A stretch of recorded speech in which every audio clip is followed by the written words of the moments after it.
O exemplo deste adolescente, né, que viu, que apareceu a partir de um desenho expressionista, o olho da mãe, é apenas um exemplo. Já passaram por mim desde 2013 mais de 230 adolescentes na fase, nesse projeto continuado, né, do Arte e Inclusão. Né? Então eu teria 200 e tantos exemplos para justificar todos esses conteúdos psicológicos, emocionais, né, e comportamentais do indivíduo, da importância da arte na busca dessa emoção aprisionada. O maior material da arte é a emoção. E essa emoção aprisionada, então, é o que é de mais incrível. A obra toda do Van Gogh foram feitas de emoções aprisionadas, que ele foi trazendo a partir do seu traço, a partir da sua emocionalidade, a partir da sua cor. Então tem N casos que eu poderia colocar aqui, né? Caso de um aluno como eles tinham me tirado um lápis na primeira aula da fase, né? 2003, primeira aula, com 7 guris terríveis, mas muito atentos ao que eu estava propondo e tal, e aí eu fui dizer que eu tinha que entrar com o material contado, sair com o material contado, enfim, e tinha desaparecido um lápis. E aí o lápis acabou não aparecendo, e aí durante a semana eles viram televisão uma noite, enfim, tiveram uma represália, e quando eu cheguei para dar minha segunda aula, eu tinha 7 guris obrigados ali a se escamoteando, se não queriam, não estava nem comigo, mas pela cara. Aí disponibilizei um monte de material, fui seduzindo eles a respirar, a riscar e tal. E o pior, e o que estava com mais gana desse acontecimento, ele disse: então, fulano, desenha qualquer coisa, desenha uma árvore, então, pelo menos faz alguma coisa, gostaria tanto, quer dizer, ele desenhou a árvore, e foi uma das árvores mais tristes que eu vi na minha vida. A parte da intrauterina, que aparece, algumas árvores aparecem e outras não, era de muito sofrimento. 2 anos tinha uma coisa estraçalhante na vida dele. E aos 11 anos, outro episódio muito terrível. Eu disse: eu vou te fazer 3 perguntas. Enquanto estavam todos os demais aquietados desenhando, e eu tentando acalmar esse que estava mais agressivo comigo, eu disse: eu quero te dizer uma coisa, vou te fazer 3 perguntas. Uma tu vai ter dificuldade de me responder, porque tu não era nascido, mas tu pode ver ou ter escutado coisas, né? A tua gravidez com a tua mãe, ela sofreu um bocado, tu sabe por quê? Alguém te comentou? Pois tu vê, só pela tua árvore, eu estou com muita pena da tua mãe, eu acho que ela sofreu muito, muito, muito, muito antes de te ter. Então, não sei se vai saber responder essa. E com 2 anos. 2 anos foi uma coisa muito terrível para esse menino, né? Tu era uma criança, 2 anos, tu não vai saber. Pô, o senhor era pai de santo? Tu te lembra? Claro! Com 2 anos, todo mundo conta que meu pai matou minha mãe. Meu pai matou minha mãe na minha frente. É forte de tu ver um adolescente te dizer isso. E agora? E aí? E com 11? Fiquei com meu pai, né? Meu pai me batia, e com 11 anos ele me bateu tanto que eu saí me arrastando de casa e prometi para mim mesmo que eu nunca ia mais voltar. Aí tu te envolvesse na rua, com droga, com crime. Foi aí que eu comecei, foi aí mesmo.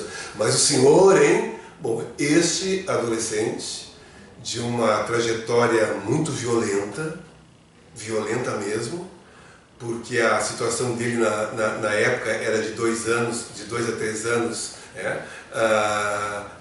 com cerceamento de liberdade, então não foi pouca coisa. Passou a ser o meu auxiliar.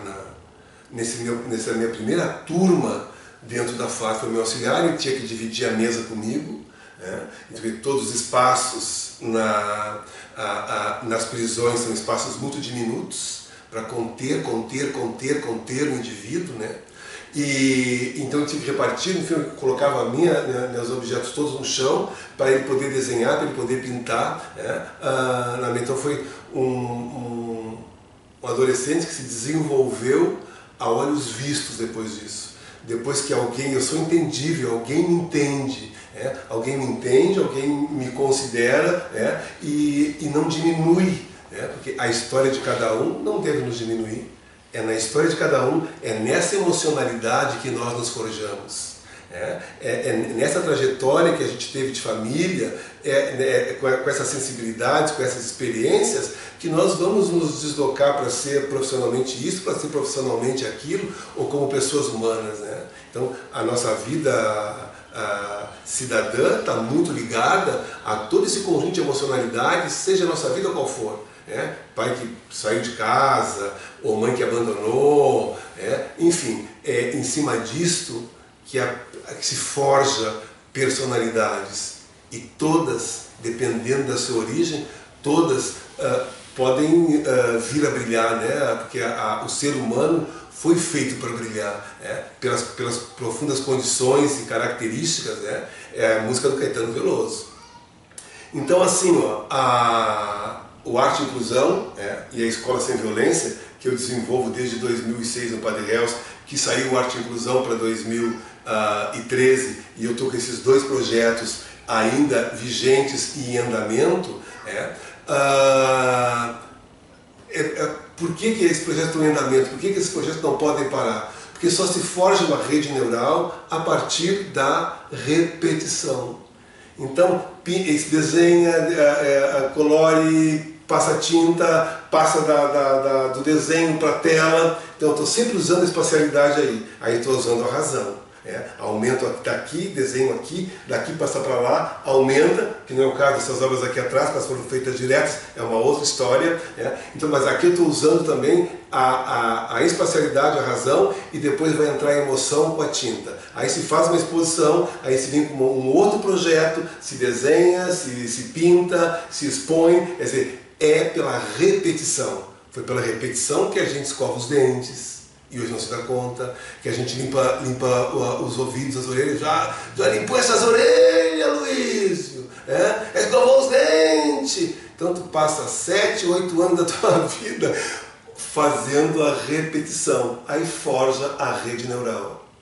Da mesma forma que nós saímos dos 40 mil anos de caverna para a civilização, usando essa oposição polegar indicador nas 5 artes. Pintura, escultura, desenho, música, máscaras de teatro, a música da flauta, o ossinho e tal, mexendo, quer dizer, nós temos mais neurônios no cérebro, que são alocados para o que faz o polegar e o indicador, do que o tronco e o abdômen juntos.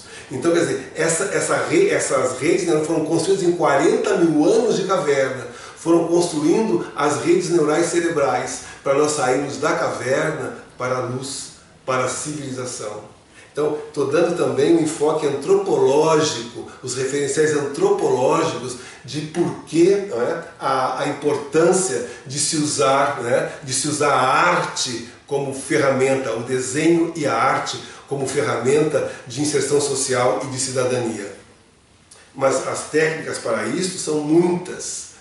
Posso colocar uma tela enorme aqui no chão, podemos fazer uma pintura em conjunto. Vamos escolher a cor que a gente vai dar uma base, e depois a gente pode fazer a action pen, a pintura de ação de Pollock. Jackson Pollock, depois da Segunda Guerra Mundial nos Estados Unidos, depois que estoura a bomba de Hiroshima e Nagasaki, nada mais tem significado na vida. Pessoas matando milhares e milhares com aquela bomba. O Jackson Pollock até o pincel ele tira da pintura. Ele vai usar o pincel como bastão para jogar a tinta, a emoção que aquela tinta provoca nele.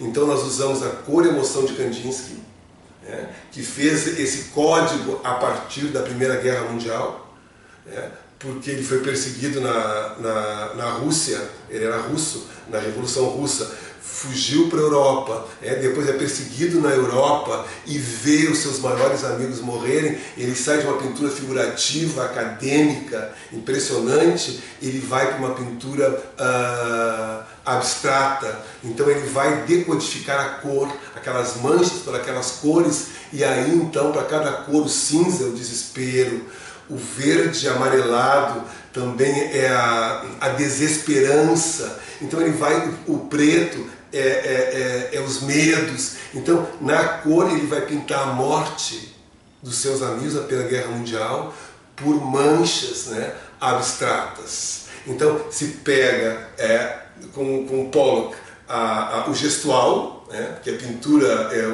são dois expoentes máximos da pintura, né, são os pais da pintura moderna, né, da pintura contemporânea, tanto Kandinsky lá na Primeira Guerra quanto Pollock na Segunda. Então assim, colocamos uma tela aqui enorme, imensa, e nós vamos então fazer esse exercício, fazer esse ritual das emoções, né? Vai pegar cor, eu digo emoção, e ele tem que me dizer com o corpo como é que ele vai jogar aquela cor ali. Se é uma cor de amizade, se é uma cor de rancor, se é uma cor de ódio, se é uma cor de fúria, de ira. Ira é o pior dos sentimentos, né? Na ira, isso é o sentimento que todos nós temos, porque a nossa personalidade ela caminha do amor para a ira. Então na ira eu já passei já fiquei descontrolado emocionalmente, eu já fiquei nervoso, eu já fiquei irritado demais, eu já fiquei com ódio. Quando eu estou com ira eu jogo esse coisa na tua cabeça.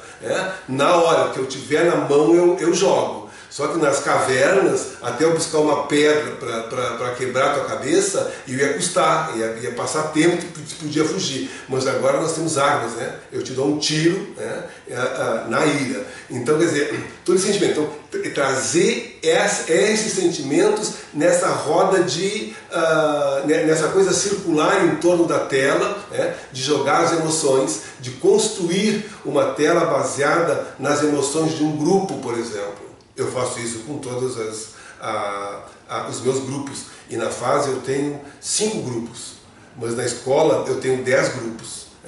E quando vou para o presídio eu tenho mais um grupo. Então esse trabalho de emoção, de controle de emoção. O que se quer de um ser maduro, de um ser cidadão, é que ele saiba se posicionar, ele saiba controlar suas emoções, colocar elas no seu devido lugar para poder evoluir, para poder se emancipar. Então, é uma trabalho. Eu posso fazer em conjunto isso ou posso fazer individualmente. Eu geralmente faço em conjunto e individualmente. Eu posso partir com um grupo de uma pintura conjunta, dependendo do que o grupo me apresenta, com uma agressividade, com possibilidades, né? Eu posso propor isso de cara ou posso fazer disso um encerramento, né? E vou fazer isso também individualmente, as telas com as emoções de cada um, né? Jogado. Então, quer dizer, a cor vai entrar ali com o ritual daquela emoção, então ela vai sempre entrar, né, jogada. Ou se for uma coisa com amor, quer dizer, ele vai ter na mão o pote de tinta com a cor emoção e o bastão, o pincel que ele vai usar como bastão para jogar a tinta. Essa é uma das possibilidades. Outra possibilidade é trabalhar com linhas, né? Aí nós entramos com Faiga Astrogar, essa grande artista e grande crítica de arte do Brasil, que ela diz que a linha, estas linhas que estão aqui nessa tela, a linha não existe no mundo físico. Vocês não estão vendo uma linha me circular aqui para me desenhar. A linha é uma abstração. Mas quando eu a torno física, quando eu a risco com giz de cera, ou giz colorido, ou com tinta, ela diz, siga nesta direção. As linhas são certas e elas vão então organizar todo o movimento, a dinâmica ou a estática de uma obra, né? As linhas estáticas são as verticais e as horizontais, são linhas de fácil leitura, é obra de Mondrian, que vai, e tudo isso eu passo para os alunos. Eu levo Mondrian, levo Kandinsky, levo Pollock, então as linhas de Mondrian, elas resultaram, né, em linhas horizontais e linhas verticais. O que ele vai fazer? Ele vai usar cores, né, as cores vermelhas, as cores primárias e muita cor terciária. Então, ele coloca uma cor vermelha aqui embaixo, uma cor amarela lá em cima e muitos quadriculados com cinzas e azuis e cores pastéis. Porque aí o que acontece? Os cinzas trazem para trás e os vermelhos e os amarelos, né, e as cores quentes. Então há uma vibração, há um movimento óptico, né, nas telas de Mondrian. Mas as linhas onduladas, né, diagonais, semicirculares, né, semicirculares, circulares, são linhas altamente dinâmicas. onde o olho vai ter que parar, o olho vai percorrer, porque a leitura do cérebro é muito incrível. Ele quer saber se tem uma linha, ela tem um início, ela tem um meio, ela tem um fim. Então essa obra aqui se transforma numa obra muito dinâmica. Essa obra é uma obra do Presídio Central, da Galeria E1, onde acontece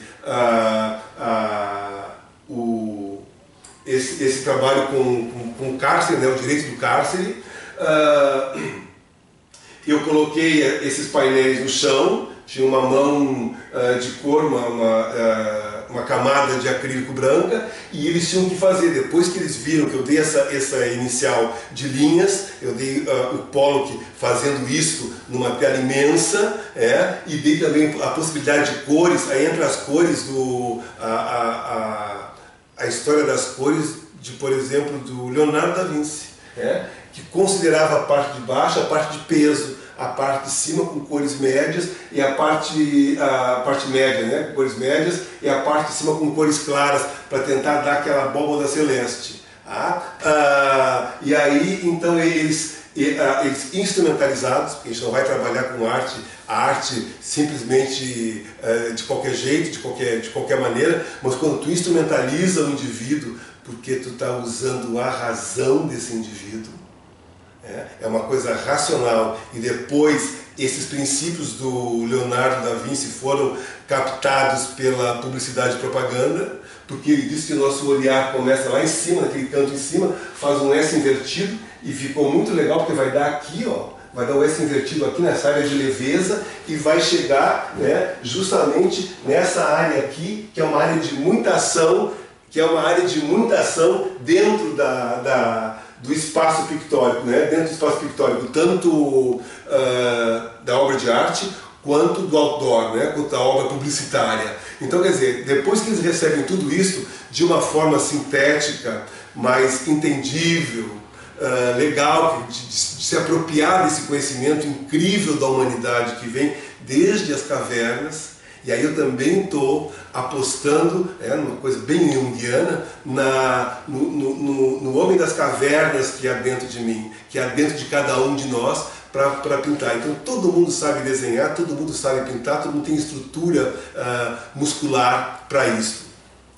Então assim, eles fizeram então, a partir de linhas, estruturaram todo o espaço com linhas, do jeito que cada um quis, porque justamente a arte é o expressionismo, aqui está o expressionismo, é pós-Segunda Guerra Mundial, se contrapondo a Hitler, onde a Hitler queria tudo muito ordenado, muito certinho, todo mundo igual, dizendo a mesma coisa, fazendo o mesmo gestual, e a humanidade, os artistas, as ciências, tudo dá o revés, e o revés da arte é assim, não, nós vamos em busca do único que há em cada um. Do único, da expressão individual de cada um. Não se compara traço, não se compara pintura, não se compara pintor, não se compara artista como se compara jogador de futebol, porque ele trabalha com o único que é dentro dele, que vai se comunicar com o único que é dentro de mim. E aí eu vou gostar ou não vou gostar, a arte ela tem que causar alguma emoção também, na releitura, nesse processo de comunicação. Aqui tem um processo de comunicação, aqui tem uma mensagem.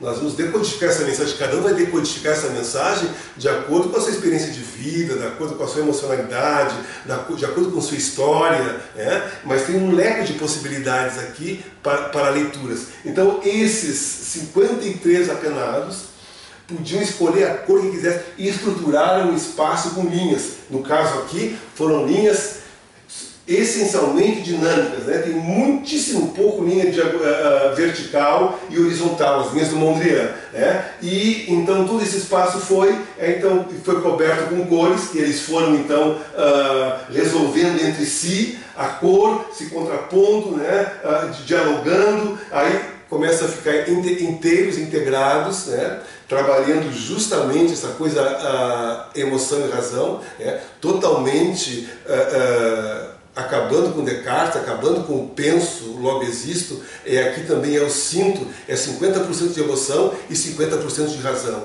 Então aqui eles vão se coordenando e vão inventando, aí depois que pintam tudo, eles começam a tentar ver as formas. Então aparece carro de cabeça para baixo, aparece árvores, aparece peixe, vai aparecendo os elementos, né, a partir do que eles desenharam, ou eles podem acrescentar esses grafismos, né? É quase um grafite também em cima, atualizando a obra expressionista, né? Dando um quê de vanguarda para a obra expressionista. Então é um trabalho que vai durar bastante, porque são pintura por camadas, né? No mínimo 100 anos, se for considerada em tempo de num ambiente climatizado, né? A Mona Lisa é uma pintura a óleo, né? É mais velha que o Brasil, ela tem uns 3, 4 anos mais velha que o Brasil, né? Então é isso, quer dizer, se instrumentaliza, se pega a emoção deles, se trabalha a emoção, a partir daqui eles podem receber atendimento individualizado, que começa a aparecer símbolos, os símbolos vão descendo do inconsciente, do subconsciente ou do pré-consciente para a consciência. Mesmo que ele não apareça verbalmente aqui, mas ele já desceu, a pessoa fica predisposta a falar sobre isso, a falar sobre esses traumas terríveis que provocaram essa estática neural.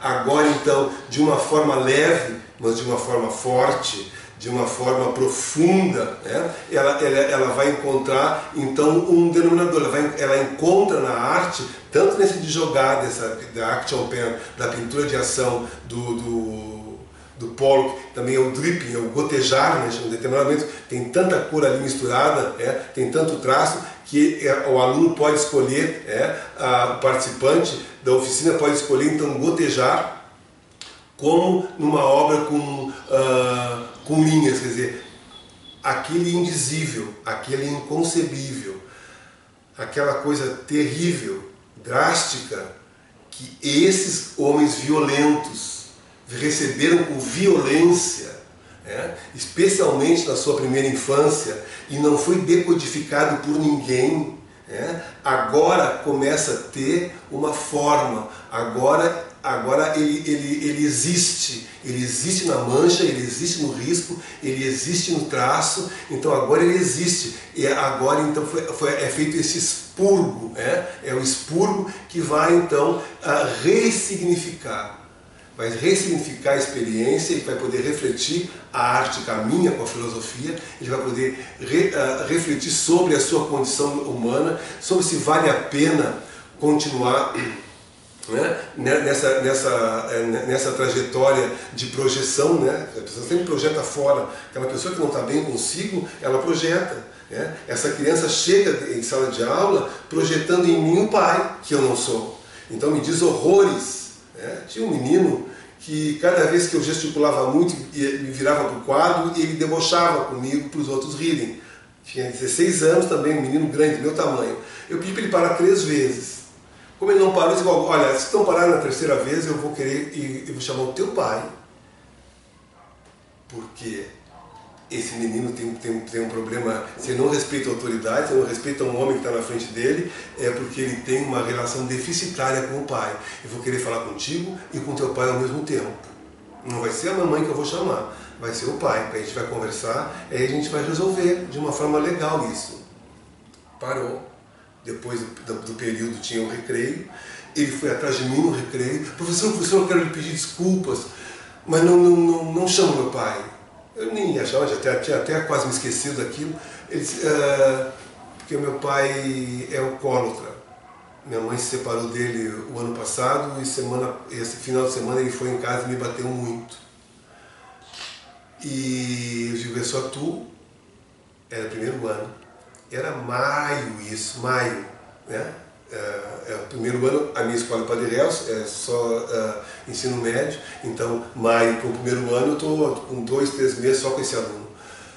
Eu não sabia, eu tenho uma irmã de 9 anos, e como é que ela está? Ah, professor, ela chora muito, no cantinho, ela está sempre dentro do quarto, então nós vamos agora a gente pode conversar, agora então, eu realmente, tu estava projetando coisas em mim, que deveria projetar para o teu pai, mas agora a gente pode então sentar, conversar e vamos ver, a professora do SOI vai auxiliar, como é que a gente vai encontrar também o encaminhamento emocional, psicológico para essa tua irmã.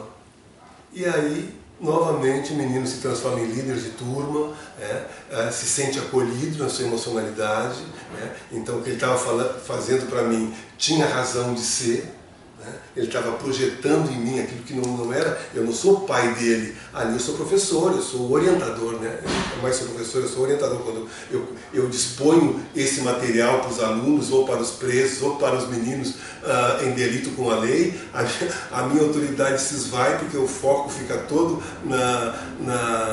nessa concepção de arte. Então, assim, querendo dizer que a arte na inserção social, tanto para os adolescentes infratores da fase, quanto para os apenados, em presídios, em prisões, tem na arte essa possibilidade de acolher as emocionalidades a partir desses exercícios pictóricos que se transformam em obras de arte, porque o mote delas é a emoção, e a emoção é a ferramenta das artes plásticas, Isso então é passível de geração de renda e de cidadania. Quer dizer, a pessoa reflete sobre si mesma e aí vai optar, vai ter mais condições de optar que caminho quer. Esse é a Escola Sem Violência e é o Arte e Inclusão.